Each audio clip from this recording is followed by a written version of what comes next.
계획이 다 있었구나. 한남더일 비껴간 부동산 대책. 우리나라에서 거래 가격이 가장 비싼 이른바 똘똘한 한 채, 서울의 한남더일 아파트입니다.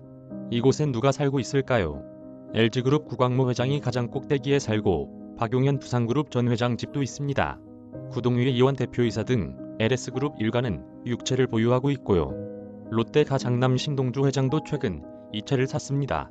기업인뿐만 아니라 이현재 전 부총리와 장관 등 전직 고위공무원들도 집을 매입했습니다. 한남더일은 최고가 82억 원, 전체 거래액이 2조 1,547억 원에 이르는데요. 그런데도 집주인 3명 중 1명은 현금을 내고 삽니다.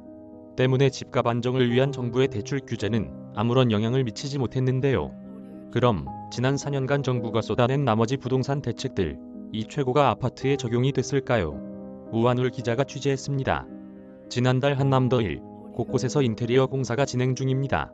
새 주인들 중 낯익은 회사가 눈에 띕니다. SDJ, 롯데가 장남 신동주 씨가 회장인 회사.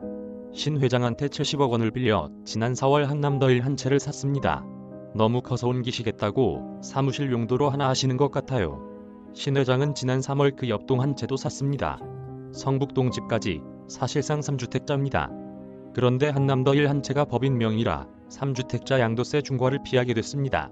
한남더일에서 법인 열풍이 불기 시작한 것은 지난 2019년 즈음 다주택자를 겨냥한 정부 규제책이 나왔을 때입니다.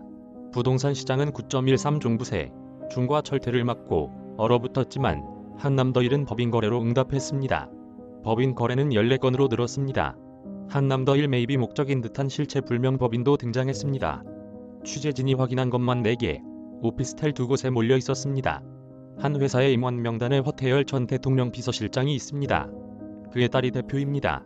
실장님이 이사로 등재돼 있더라고요. 그래서 그건 제가 알아서 한 거죠. 같이 투자한 거 아니에요. 제가 오롯이 투자한 거고. 2019년 말 정부는 법인 규제에 나섭니다. 이번에는 집주인 일부가 신탁으로 맞섭니다. 이 시기 16건이 집중됩니다. 정순문 변호사. 쉽게 말하면 자기가 갖고 있는 재산을 좀 대신 관리해주세요. 이렇게 전문가한테 의뢰를 하는 겁니다. 종부세 절감을 위해서 많은 분들이 신탁을 해왔던 것 같고요. 정부는 지난해 7월이 돼서야 신탁 꼼수를 막았지만 뒷북이었습니다. 보유세와 거래세를 모두 강화하는 규제책에 한남더일 주인들 증여로 응답합니다. 7월 한 달간 14건이 집중됩니다. 한남더일 30대 이하 소유자 85명 중 17명은 증여로 받았고 68명은 직접 샀습니다. 최연소는 2019년생 2살입니다. 전강수대구 가톨릭대학교 경제금융부동산학과 교수.